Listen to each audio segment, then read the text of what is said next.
When you come to America, you have no choice. You're going to be influenced by black.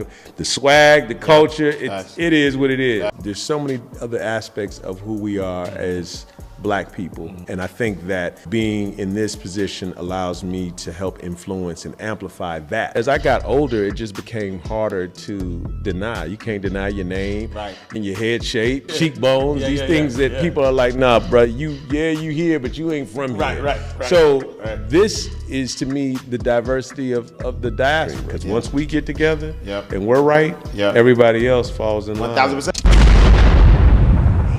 Wait, I know you want to watch this next video, but listen, if you are an entrepreneur, business coach, business consultant, or a small business owner who has a story and wants to learn how to create multiple streams of income from your story, I need you to text me right now, my book, to 646-687-4152. That is my personal number.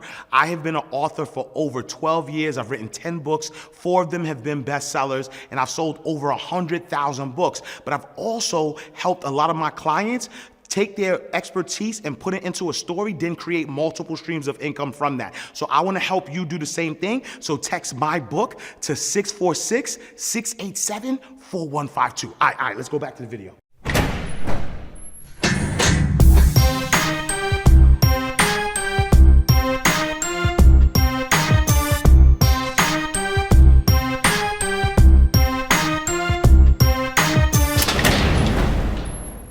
So welcome to another awesome episode of Inside the Vault with Ash Cash, the greatest money mindset show on the planet. Listen, we have an awesome show for you today. We have our guest, Mr. Osei Kweku, who is an extraordinary guest who has made his mark across the entertainment, media, and entrepreneur worlds.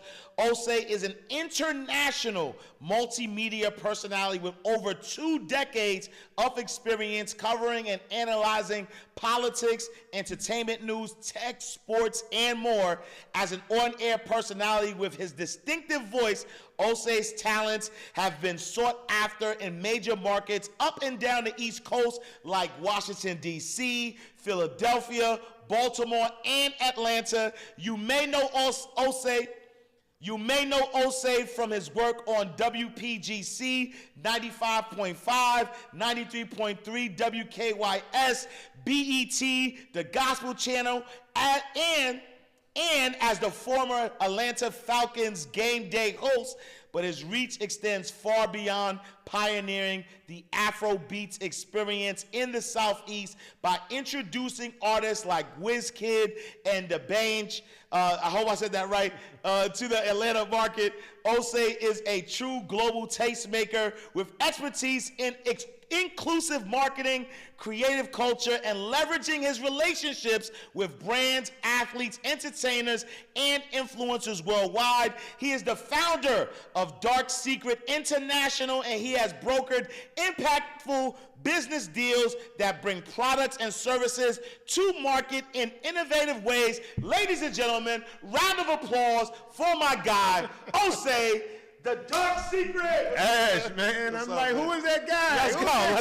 Let's go. What's up, brother? How you feeling? Man, I'm doing well. Man. Nah, it's a pleasure, brother. Respect. It's a pleasure, man. Yeah. I think for me, man, like being in your presence and being around somebody who's so accomplished, so connected, somebody who's always on, the cutting edge of what's going on. And I think for me, most importantly, as I look, and this is just me being 100% honest with my truth, is as I look at America and how dysfunctional it's always been, though. I think America, and I don't want to take away from America as a great country that gives us the freedom to really build financial freedom and wealth now today.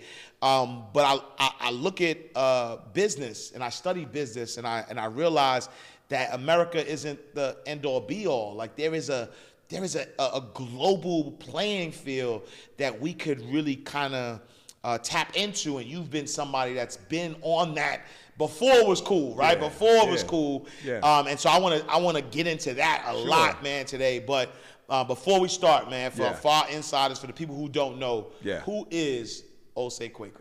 Man, listen, I'm a servant I'm just a brother here that wants to further close or bring together the diaspora. You know, the position that I'm working with now, or that I'm in now, is with DDM Group, which, you know,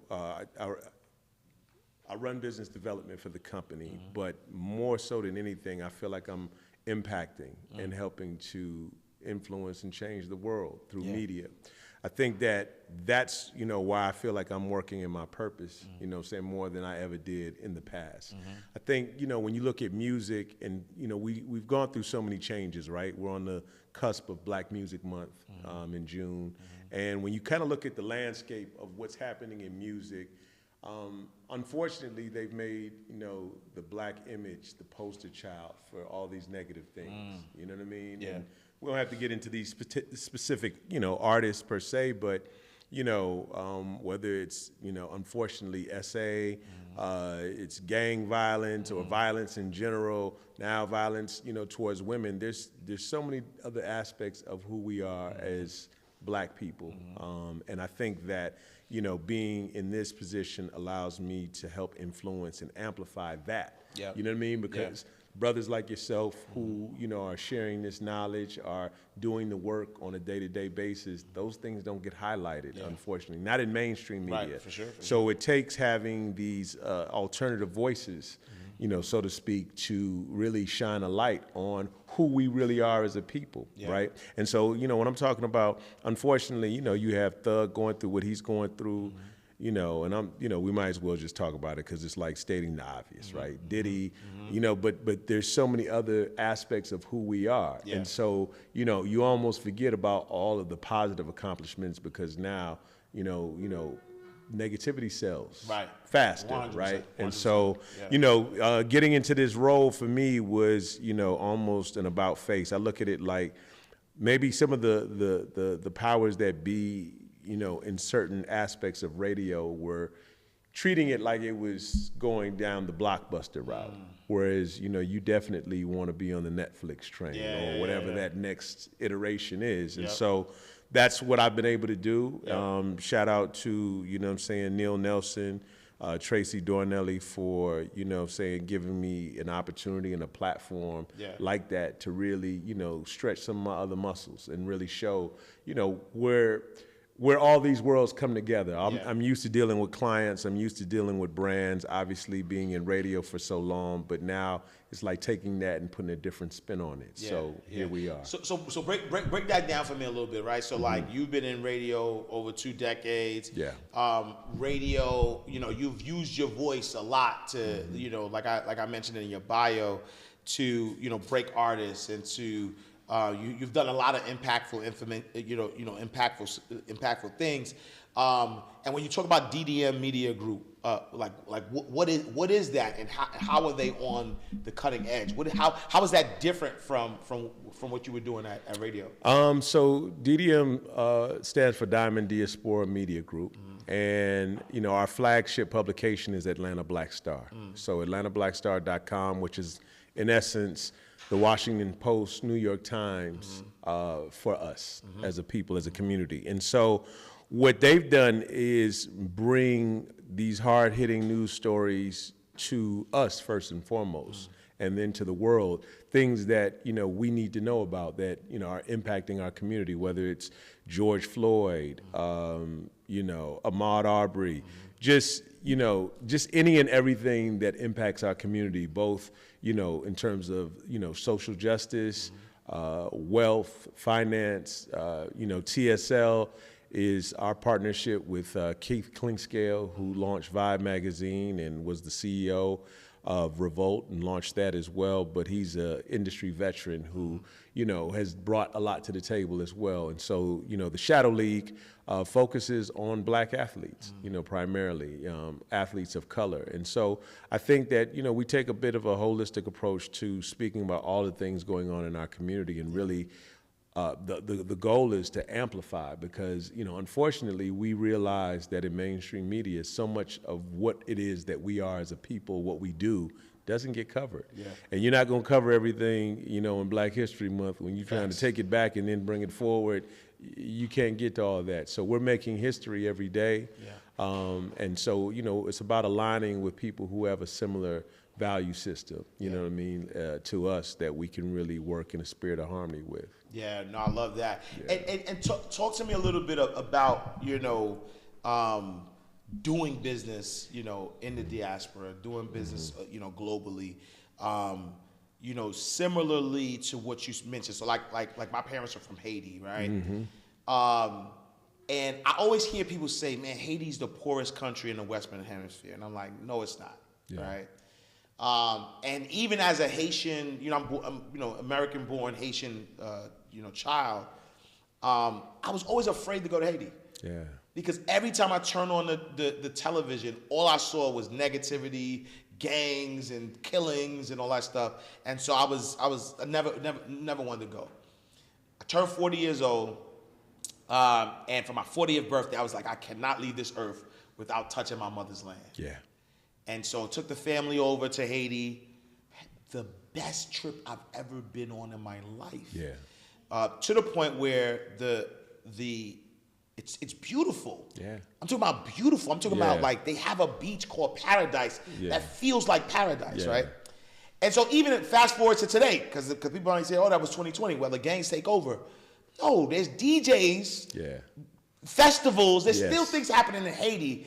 And the media, right?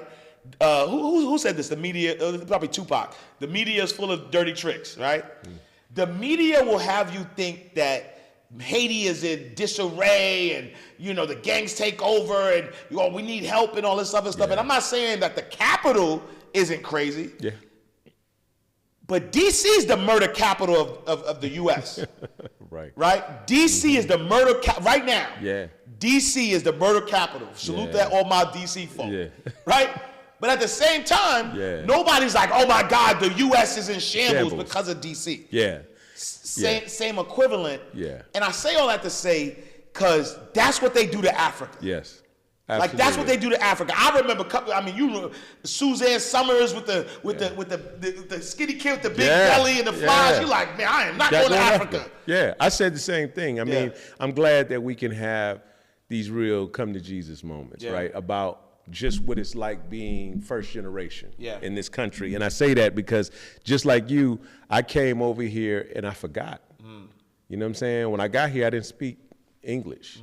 And then I think I suppressed that so hard that I forgot the native language. Wow. Because I wasn't, you know what I'm saying? Like my stepmother's been in my life since I was 5 as well. So we didn't necessarily practice at home, and living with my father. But, my mother's always been in my life as well. But I say that there's certain cultural fundamentals that you almost want to ensure are being maintained. Yeah. And so just like yourself, as I got older, it just became harder to deny. You can't deny your name. Right. You know what I'm saying? Your head shape, you know what I'm saying? These cheekbones, these things that people are like, nah, bro, you here, but you ain't from here. Right. So this is to me the diversity of the diaspora, right? We're very similar, but we all have innate differences that make us all come together. When I'm talking about the diaspora, I'm talking about Haiti, Jamaica. I'm talking about anywhere that we are globally in the world is essentially, saying represents that. And we have so much flavor that we bring who we are to those places. Yeah. But we also know how to take those things and we can spice it up a little bit. Excellent. You know what I mean? Yeah. So that good you know what I'm saying, cooking that we know exists in Haiti and so many French African countries or French influence. I'd rather say that because a lot of times we took what we were oppressed by and we made that our identity as opposed to understanding who we are. And I mean, I think these things were on purpose. Yeah, so it's almost like we're naturally tribal people. That's our default setting. So we have to be intentional about, oh, hold on, that's my brother. You know what I'm saying? He might be able to speak, Creole, or he might speak a little French, but we're still one and the same. You feel me? Yeah. And I think that we had gotten away from that. And I think we were listening to what the people that oppressed us told us about what happened. So it's like, why would I trust you with my history when you're the reason why we're here in the first place? Yeah. You know what I mean? But, we always have to figure out a way to move forward, but still acknowledge the past. And I say that meaning, for most people, you know, when it comes to colonization, you're always told to move forward, forget the past. But when you forget the past, you forget so many other things about yourself. Absolutely. And so many things that you're not learning about yourself. No different than, you know, any city USA, right? Any city, any black city USA, let's just say DC, for example. And DC is my city. I love DC. It made me. But there are plenty of black people in DC who've never been to the African American History Museum. They've never been to, you know, the Lincoln Memorial, just, you know, as it relates to overall history. Just like there are people in Atlanta that have never been to Dr. King's house and have no intention of going. Right. Because, again, subconsciously when you're told to keep it moving, forget about the past, you know, most black people are in a state of surviving. And so, you know, it constantly puts you in that. And so you forget a lot of traditions. You forget a lot of your own history. You don't know everything that you should know. And I mean, I say that even as it relates to my own family. There's still history and understandings of our relatives that, you know, we learned, like when my grandmother died. She was like a matriarch for our family. And when she passed away, you just started hearing different stories and you started to understand things a lot better. And so hopefully, you know, the ideal thing is not to wait until circumstances like death arise before we get to studying and knowing much more about ourselves. And that goes on a broader scale. Like, you know, one thing about being in America, unfortunately, America is so big and so mighty that it supersedes everything, right? And so even when it comes to Black American history, it's just a byproduct of America. You know, it's the capital, it's the marketing machine that America is. Like the dollar, that dollar is universally recognized as a very powerful thing because it's the American dollar. But even Black American history somewhat puts, you know, that history is first when it comes to defining Black history, as opposed to as collective as it probably should be. And Black America has an opportunity to lead that charge. No different than, you know, people in America, Black America going to the diaspora or going to back home and doing business, which I encourage all of us should find some way, shape, or form, a way or an opportunity to do business, because that's where the world is going. Africa is like the last frontier, and it's showing itself to be such every day when you talk about Russia, China, and all these other foreign interests that are taking root. And the same for Haiti. Like, the Haiti that they show us is very much on purpose. 1,000%. You see what I'm saying? And, you know, you would think, you wouldn't know that Haiti and the DR are the same island. Same island, Okay? But the caste system that they brought from East India, and they made sure you got spread throughout the world, is that system that even impacts the island, right? So Dominicans are almost looking down on Haitians, unfortunately, and it's like, bro, you look like me. Exactly, You just speak, you know what I'm saying, Spanish or whatever, but you're me. But that's the thing is, all we've ever wanted in this world, in my opinion, you know, is to make people feel like they're just a little bit better than these black folks. You see what I'm saying? And then when we started to embrace who we were, it became difficult. And that's universal. I've never seen Africa get this much love. You know what I'm saying? I've never seen this much pride. But I'll tell you, for me, as a first generation, you know, African kid growing up here, some of my greatest heroes were Haitians. You know what I'm saying? Dessalines, Toussaint, Wyclef is one of my OGs, and he helped really put me in the game in music. So I've always felt a kindred, you know what I'm saying, energy there, as well as Jamaica. You know what I mean? You can't deny Jamaican culture and its influence on the world. And oddly enough, and this is something that I learned actually through my wife, because she wrote, like, you know, books about, you know, the Haitian Revolution. There would be no Haiti, free Haiti, without Duddy Bookman, who is from Jamaica. And see, that's what I'm saying. We have to know that we overlap. Overlap, for sure. We all overlap. Like, hey, man, I mean, Louis Farrakhan. You know, and listen, my stepmother, my grandfather, foundational Black Americans, right? You know, and they raised me, but, you know, I was raised with a different purview because of where I sit and culturally what I bring to the table. So it just, and I'm glad I had that experience. Absolutely. Because it impacts, and it also helps to push me to, visit these other places and just see what's going on. Yeah. Because the greatest export that we all have is culture. Yeah. You see what I'm saying? It's not, Jamaica doesn't have an export like sugar or they exporting patties, right. jerk, whatever. Right, you know what I'm saying? It's culture, Yeah. and you have to appreciate that. And that's the thing about understanding, and I know that black people are traveling now more than we ever have. Yep. You know what I'm saying? So it's just learning, you know what I'm saying, the norms when you go into a particular country, so you can show its proper respect. You know what I mean? And so I think doing global business, we all naturally have it in us. It's just about, getting that passport and getting beyond. Because, sometimes, like I said, in America, and I say it because it's like the greatest magnifier. Most people want to represent whatever block, whatever hood, whatever. We're all looking for something to hold on to that we can call our own. And you see it manifest itself in all these other things. But the reality of it is, you know what I'm saying, we have to, get beyond this square and go out and venture out into the world and really explore. Yeah. How do we bridge that gap, right? Because you mentioned, foundational Black Americans, and I, when I hear that term, and I'm not against the term or anything like that, but I see it as a way to divide us, like it's division, right? Because I remember there was a different name before. I forget what they were called before. ADOS, right? So I remember the ADOS movement, and I understood, right, because of reparations and making sure that if reparations are paid, they should be paid to ADOS or foundational Black Americans. Unfortunately, it started to grow beyond just reparations. And it felt like another way to sort of like divide Black people, right?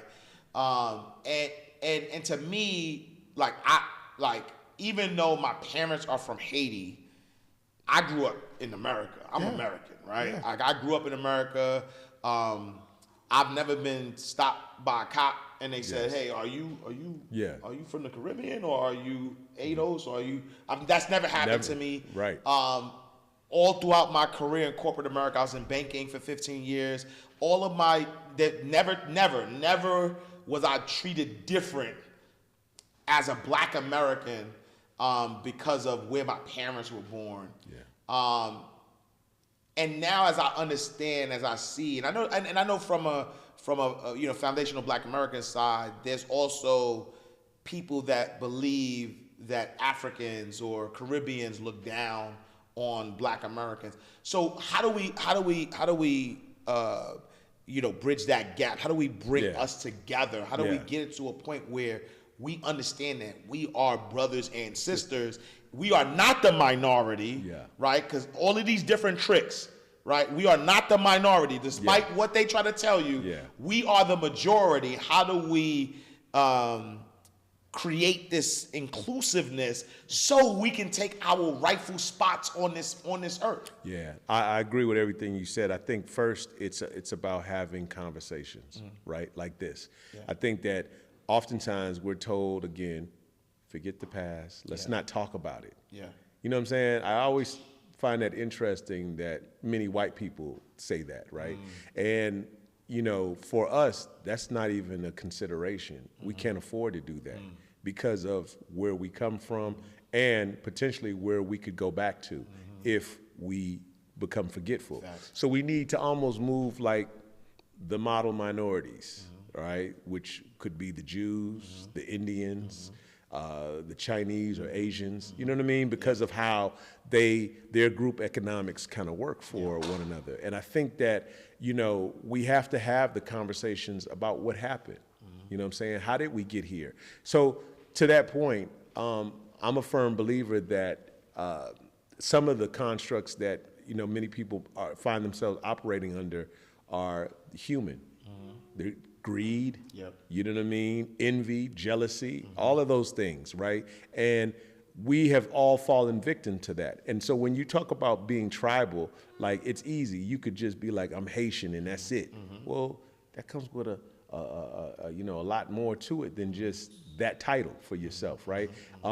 You're a product of the diaspora from the continent too. We all are. Absolutely. Whether or not we claim it. I like to think that your skin is your religion, whether you practice or not. Facts. And the reality of it is, you know what I'm saying, you're gonna be identified as, oh, just like the Jews were identified, like, no, you're Jewish. Right. You know what I'm saying? Same thing with being black. Yeah. And if you have that, that's enough for someone else to say, oh yeah, I look down on them, right? So I think that we have to be able to talk about how we got to this place. But we also need to understand that, yes, there were some Africans that sold people into bondage. Absolutely, 1,000%. Yeah. You know what I'm saying? And they're you know, no different than, you know what I'm saying, these white people that enslaved us, right? But I say we need to know these things because sometimes it kind of can take on its own life form, because, you know, we talk about the fruit, but we don't talk about, you know, the root. The same way that there were black people present when they came to get Emmett Till, because a white man uses black people to do his bidding. Wow. You see what I'm saying? Yeah. But we don't necessarily talk about that aspect of it, but there's always somebody black that we get in the midst. Right. The same way that even during the Holocaust, the term capo was for, you know, those Jews that the Nazis controlled to influence the rest of the prisoners. Wow. You see what I'm saying? Yeah. So there's a lot of history that we just don't know. Yeah. And you know, you what they say, you don't miss what you can't measure. You know what I mean? But when you start to be able to like, oh, this adds up. Yeah. I understand what this is all about. And so again, we're global citizens. Yeah. You know what I'm saying?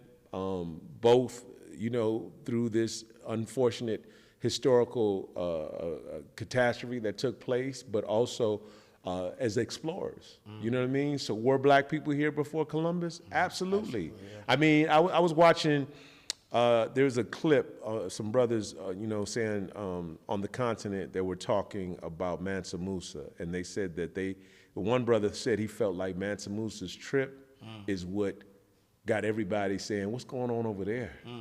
Because he came and disrupted the whole economy with the gold, right? And you know, he had a brother, Mansa Musa had a brother that never returned. And, you know what I'm saying, some people think he ended up in South America or Central America. You know what I mean? Like he took, because, you know, once you catch that current, it gets you here. Right. But we've been exploring this for a long time as black people. Right. But, you know, our history isn't given to us. So in turn, it doesn't help to reaffirm us. Right. So that we know who we are today. Our kids know who we are today. Yeah. You know what I mean? And I think that these conversations are really necessary, and we got to get past the tribalism because that's what got us here in the first place. Because at the end of the day, let's also be clear about the fact that sometimes you just wanted your enemy out of your immediate, I just don't need this person causing me any more problems. If you're going to take them away, then do what you do. Right. We didn't know then. The world wasn't that small as it is now. Yeah. So sometimes, you know what I'm saying, you don't understand the damning effect of some of your decisions in the moment. Yeah. You see what I'm saying? Yeah. And, you know, I say that because, you know, just like everything else, like America is built on beating us down, so to speak, even with the food source. Yeah. You know what I'm saying? If I get you hooked on sugar, I'm gonna make a lot more money off of you than I would if you was hooked on crack at that. Facts. You see what I'm saying? Yeah. So there's a lot of things that are even more deadly than we know that are in our everyday, you know what I'm saying, environment. You know what I'm saying? No different than there's things they sell us in America that they wouldn't dare sell you in Europe. Facts. You see what I'm saying? Yeah. And you're like, even ketchup. It was so crazy. I was watching a meme the other day. I'm like, in Europe, ketchup has one ingredient, tomato. That's it, bro. In America, you got all these foreign elements and you don't know. Yeah. See what I'm saying? And that's the beauty of it is we're now starting to travel, right, as black people. Yeah. And I hope that as we move around and we're getting information, that we study as well, right? And just kind of like unpack that. Yeah. We should know as much as there is to know about Haiti because guess what?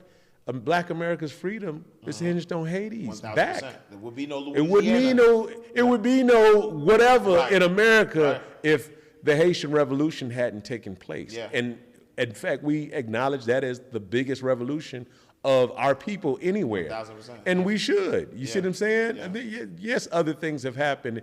And yes, we can debate, some other things. But I think we have to collectively be inclusive. And I think Black America has to be inclusive of that too. Yeah. Now, I'm not telling you, there's ignorant people on both sides of the water. Facts. There's some Africans that might as well not even have been born there.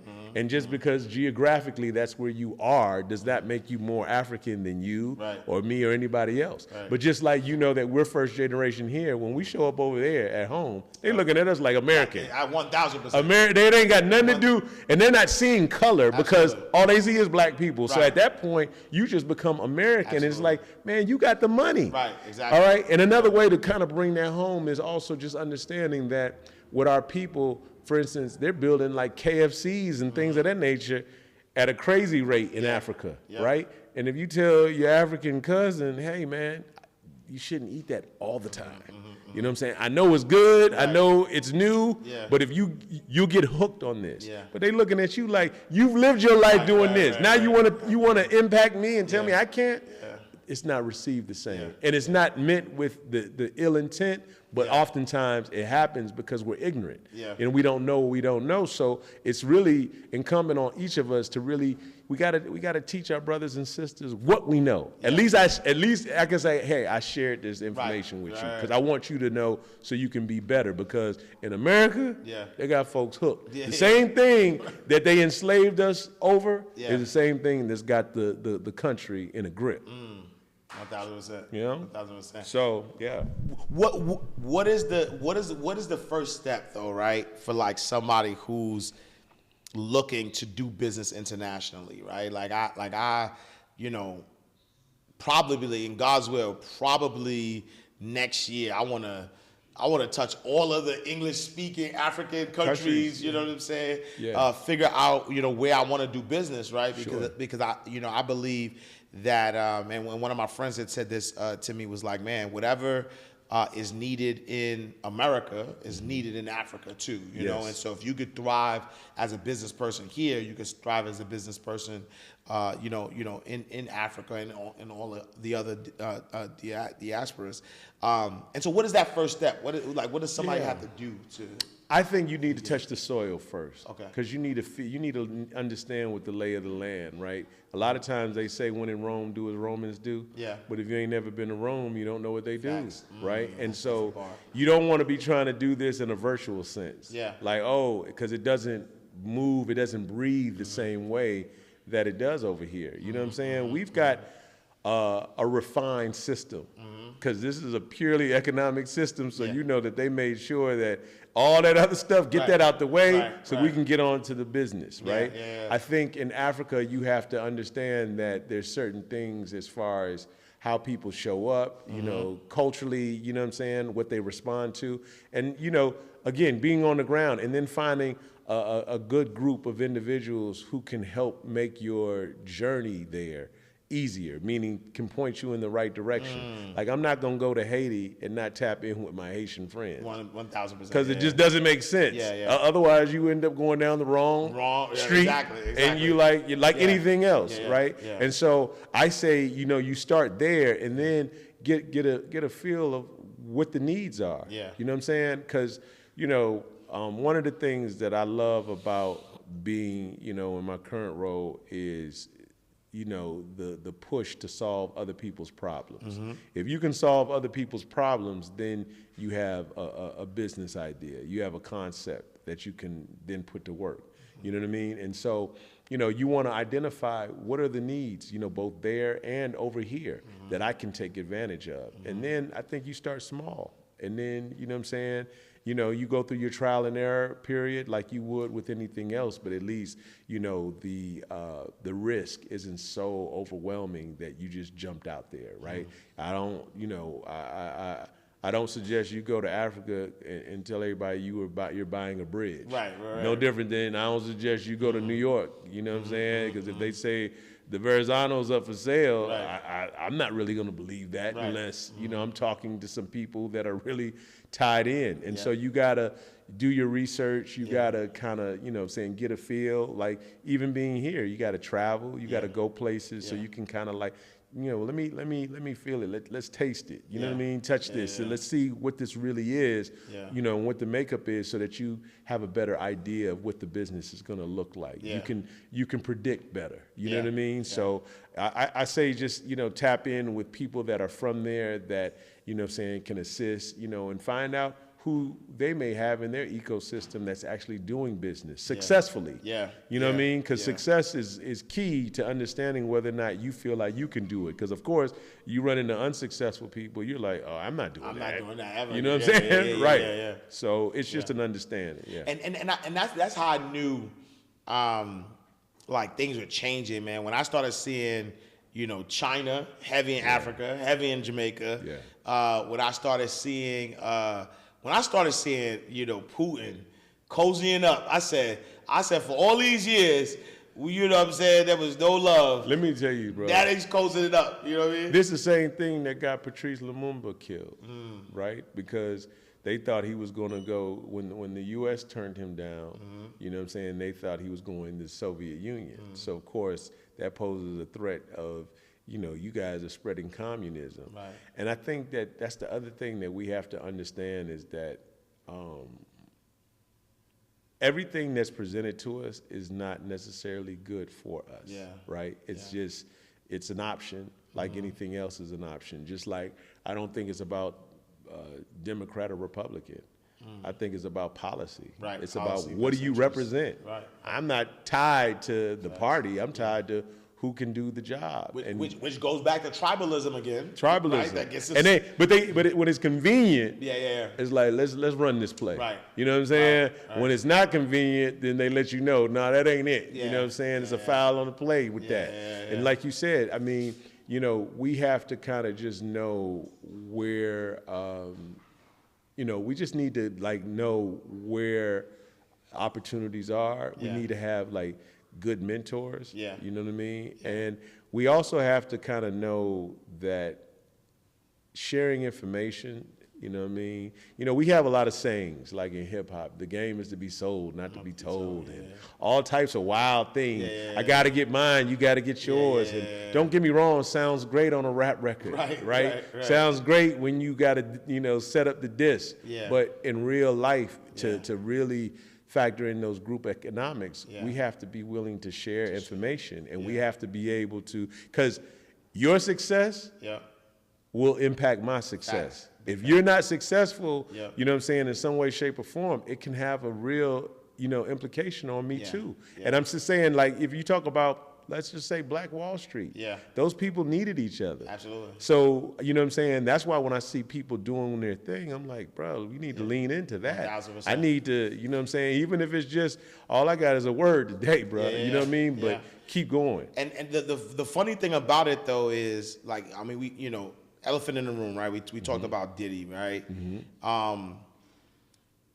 The reason why stuff like that can happen, right, is because of those sayings, because of this power structure where we try to create one person or one entity bigger than life. So we don't, when you think about the Diddy's coming up, there was plenty of opportunity for knowledge to be shared throughout everybody, right? Instead of saying, I'm the man, and let me rise up as high as I could. Let me become, right, Jay-Z and Diddy. Let's become, I'm going to reach a Billy first, right?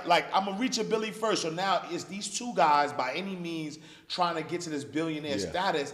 What happens, though, when you take the two guys down? Right? It's too easy of a target, right? You build this one community where all the wealth is, all I gotta do is strike down that community and I tear everything down. So now I bring the two guys up and all I gotta do is tear them down and that's it. Opposed to, right, knowledge, right, is the one thing you could give away without losing any. You could give the knowledge away and you don't lose any. Man, bro. Right? You spread the knowledge around and oddly enough, I'm quoting Jay-Z, right? If everybody in your crew is rich, your crew is rugged. Nobody will fall because everybody be each other's crutches. Right. You know what I'm saying? Say it again for the people in the back. Man, and I think we need to learn that. It's about sharing information. It's about sharing that knowledge. It's about And maybe that's why this is happening, though, even. Yeah. To show us. I agree. You know what I'm saying? I agree. I mean, listen, you know, we're talking about the end of an era right now. Yeah. And I think, unfortunately, I don't think that maybe guys like Diddy don't seem to me to have duplicated themselves. Mm-hmm. They didn't bring anybody else up. Yeah. You know what I'm saying? Yeah. And to your point, I feel like a lot of times that's intentional. Yeah. And this is not about, you know what I'm saying,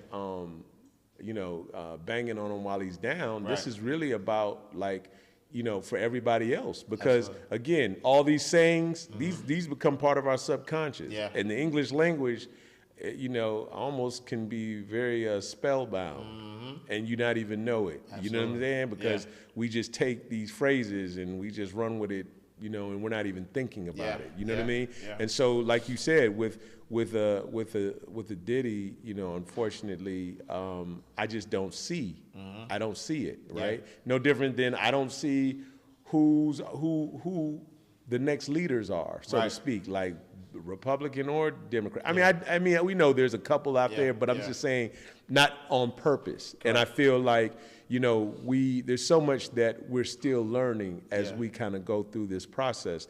But I think that, you know, the more you know, harmonious we can be about working with each other, supporting each other. Yeah. That's why I'm really happy to see black brands being supported now. There used to be a time that we weren't going to support one another because we looked at everything other than us as something of value. Absolutely. You know what I'm saying? And they gave us a complex. They made us hate ourselves. You know what I'm saying? And all these things are on purpose. I mean, as we all know, hell, go to the Caribbean or go to the continent and look at anybody utilizing skin bleaching cream. Like, if that's not the ultimate form of self-hatred, so to speak, then I don't know what is. And it's not, listen, I got family members, you know what I'm saying, that have done it, do it, you know what I mean? Yeah. But at the same time, it's like when you know better, you're gonna do better. And you can't turn off the light once things have been illuminated. That's a fact, yeah. So once you see it, it's like, man, I can't unsee that. I can't, there's nothing else I can do with that, you know what I mean? Yeah. But take that and figure out how can I be better, you know, or how can I help somebody else be better? And I think the real reason, you know, one of the tenets for us as well is reciprocal generosity for the company. And that's about, you know what I'm saying, that's a practice that we as a people need across the board. Like, we need to be practicing that. You know what I'm saying? Helping each other. Our philanthropy, again, it goes back to, I got mine, you got to get your, bro, it does not. The world doesn't work like that. To whom much is given, much is also required. So you got to make sure you're pouring in. And again, you know, just, for one other vantage point on the thing with Diddy, I just didn't hear anybody come to his defense. Right. That was the most telling thing to me. 1,000%. For all what you've done, all your success and accomplishments, nobody stepped up to say, no. Man, this man, he changed my life. Right. Not one person. Right. I mean, even if they say all this other stuff happened, because granted, like, even if let's talk about Bill Cosby for a minute, you know what I'm saying, somebody I interviewed, and, you know, they wanted me to go on CNN to really almost put us at odds against each other. I didn't really want to do that, but he called, you know, my show in DC, and we had a very, you know, interesting conversation. And my thing to him was, these white people are using you because you're quote unquote America's dad, and you have this image, but they will also discard you. And so when I look at, like, you know what I'm saying, a Diddy, it's like, man, you know, we want to be seemingly the only one in the room. And I say this a lot, until we end up and we realize we on the menu. Right. Now it's like, you know what I'm saying, you can't bring anybody else along. And so, you know, that whole reciprocal generosity is about us pouring back into our community, into one another. You know, I always say that I think belief is the highest form of currency, because it manifests itself into everything else you need, whether it's resources, you know what I'm saying, doors being open, just all of that, you know what I mean? And so we have to get back to that place of almost what did we do when we didn't have any of these outside elements, when we only could depend on each other. We thrived. Yeah. We had no choice. We had no choice. You see what I'm saying? And I think that we got to be able to talk like that, good, bad, and indifferent. Because there are some of us, listen, we can't save all of us, unfortunately, as much as we might want to. So we have to run with the willing in much the same way that Harriet Tubman or Sojourner Truth and many of those heroes. And I think we need to get to a place where we're comfortable, you know, speaking, you know, with our women openly and acknowledging that leadership because it's always been present in, you know what I'm saying, in our dynamic, you know, historically. But I just think that, you know, the social constructs of America and all these other things have pushed us where we don't even know. Right, we're buying into what they're teaching us, right? Not understanding that there were powerful queens in Africa. Queen Zinga, Queen Amina. Like there's been a lot of women who were in power, but we come to America and then we create this dynamic as if women are underclass to us. Yes, you know. I mean, and to men. Yeah, and that's on purpose, right? And I think that the white male structure, which is basically what set up the structure of America, is what we are all operating under. So therefore, the woman isn't looked at that way naturally. You know what I'm saying? Whereas in Africa, you know what I mean? You know, she was, you know, ruling.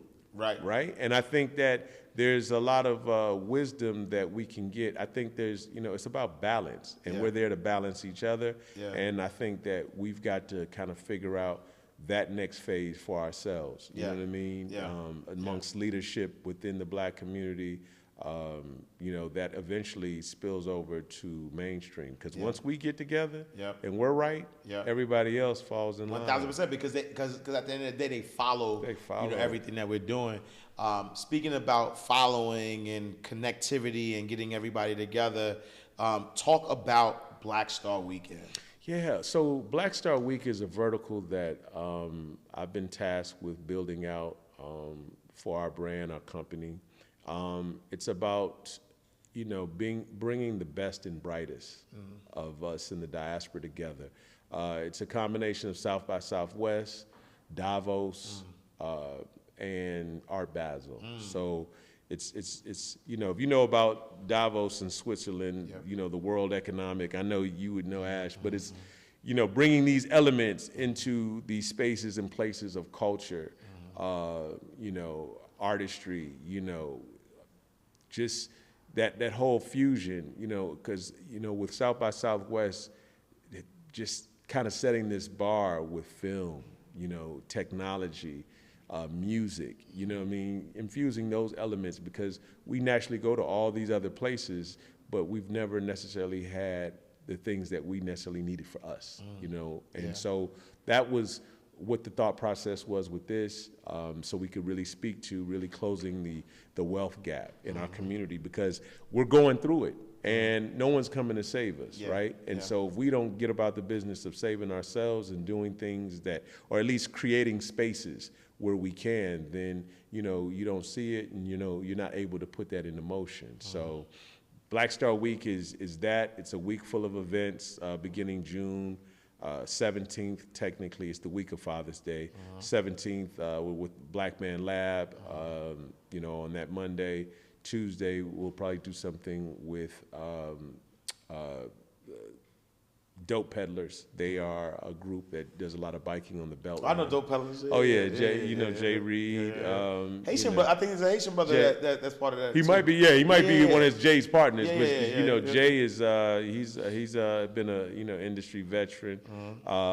You know, of course, you know, we're doing the Built for Wealth conference with you know, saying Tory and Darby Luckett. So I think that, you know, all of these different things, because for us this year was about, you know, really, you know, these right partnerships. And it's falling around Juneteenth. Juneteenth, right? And we got a 5K on that Wednesday that we're a part of with Effect Fitness. You know, Sheila O with Afro Zones is coming in. We're going to be doing a music panel with her.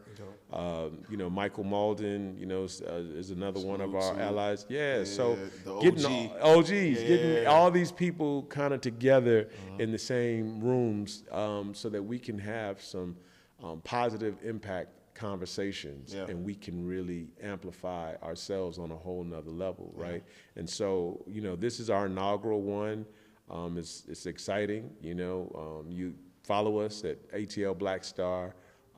You know, follow me, but you know we're going to be constantly sharing that information. And you know, Ash, we got to get you. I mean, you know, we already know built for wealth. You know what I'm saying? We got to make it happen. Because and that's the thing. I like. So I know Atlanta Blackstar, yeah, definitely. However way it you know, it makes sense, well, man. Because I think that at the end of the day, to your point, like.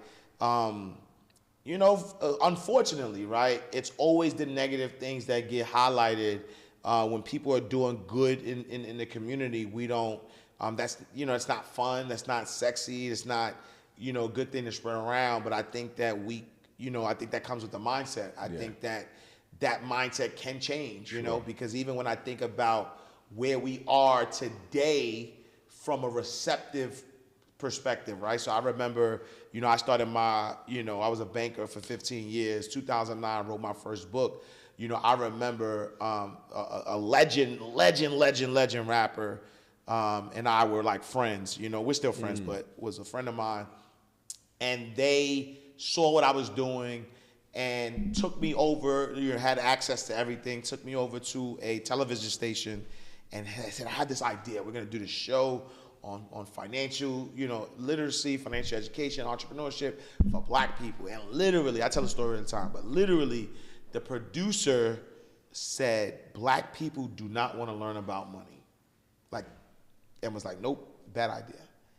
And in my head, I was like, wow, like I couldn't believe it. But fast forward a decade later, there's a bigger appetite for it. Yeah. And so I'm happy in the direction that we're going. Absolutely. Right? Because it went from nope, this is not going to work to now, you know, there's big conferences, that, you know, again, like Blackstar Week, Invest Fest in Atlanta, like hundreds of thousands, not yet, but thousands of people, right? Because I had the privilege to speak at Invest Fest all years, right? Yeah. And I know last year 20,000, like I stood on stage in front of 20,000 people who actually came to learn about money. Yeah, man. Right? And I think like they came specifically for that, right? Sure. And so I love the direction that we're going. Sure. And I love you know, anybody that's part of the culture who is their main goal is to push the culture forward. Yeah, man. Yeah. No, I agree with you, brother, and I think that it's just about, you know, being in fellowship with like-minded people like yourself. That's why, you know, again, I'm really excited, one, to be able to amplify a couple, you know, like Dabri and Tori. Yeah.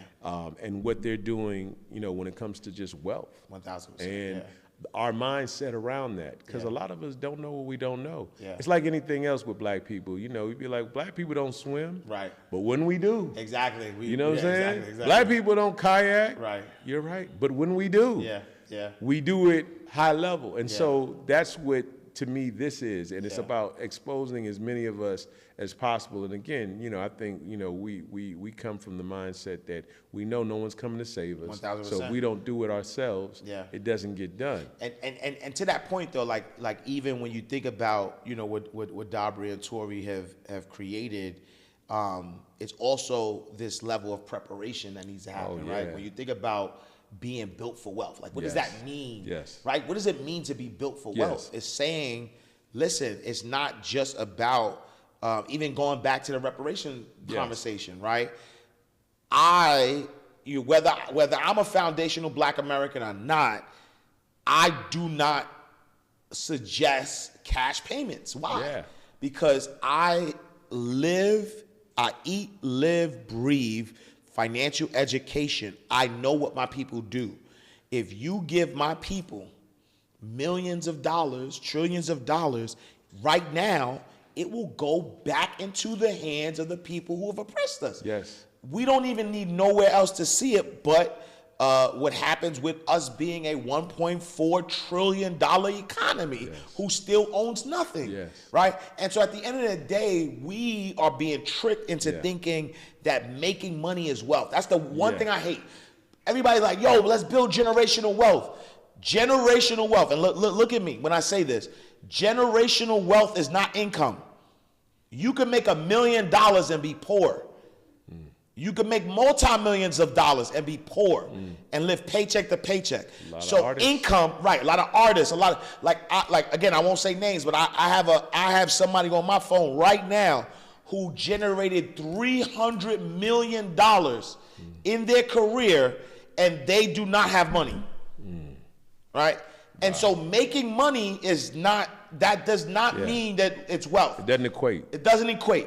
Yeah. And so when you say built for wealth, there are prerequisites, right? Yeah. There are prerequisites that have to happen in order for your wealth to be something. Yes. For you to actually build wealth, you know. You said a lot there. I my fault. It's my passion talk. Hey, listen, we in the pulpit, and hey, listen, that conversation there is spot on, and I really appreciate that. And I wanted to say this about reparations that I didn't say earlier.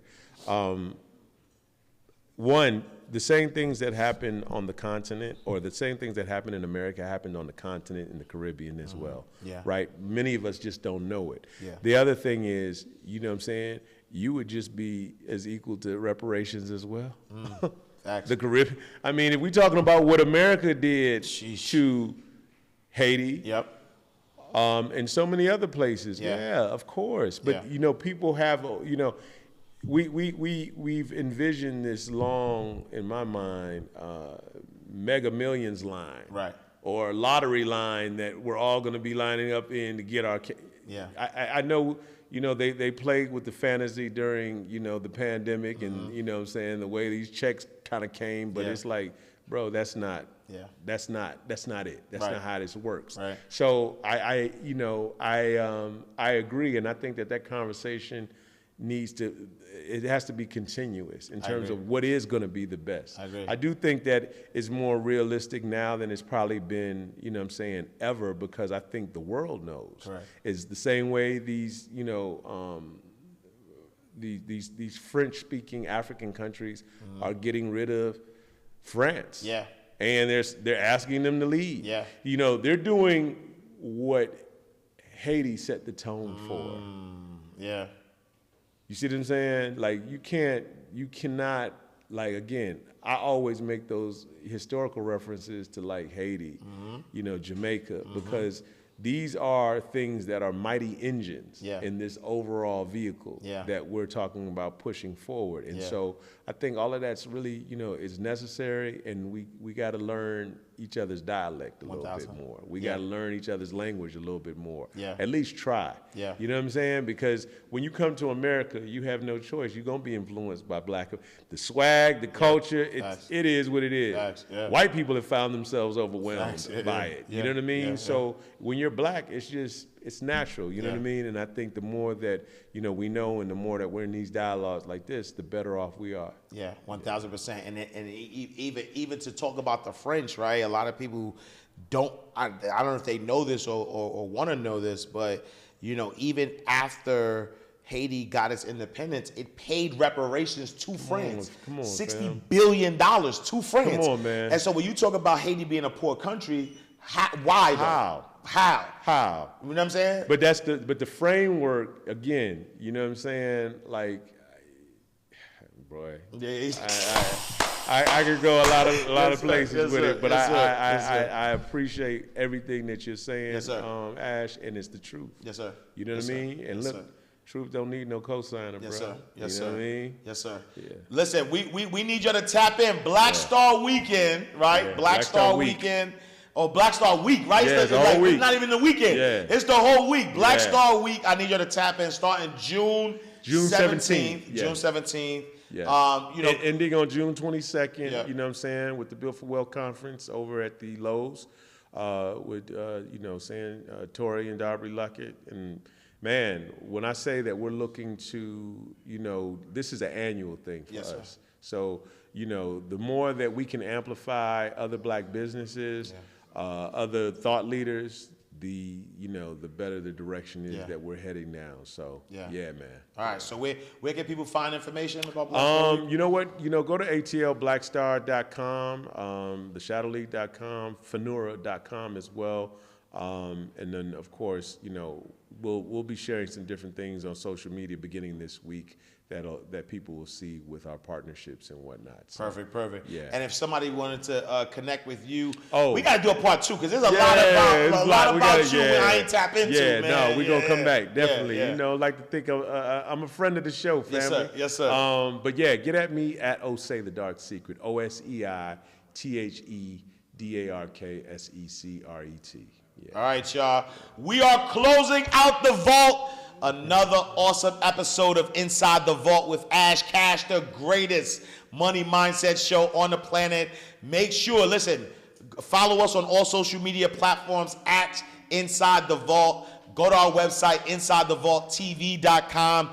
I am Ash Cash. Make sure you visit me, IamAshCash.com. Follow me on all social media platforms at I am Ash Cash, and make sure you join the abundance community. We got a lot of behind the scenes footage, and Osei's gonna give us some gems that he did not talk about on the show. So make sure y'all tune in for that. But go to theabundancecommunity.com. And insiders, I appreciate y'all. Make sure y'all like, subscribe, share with your family, share with your friends. We will see you next time, same place. But guess what? In God's will. All right, y'all. Peace!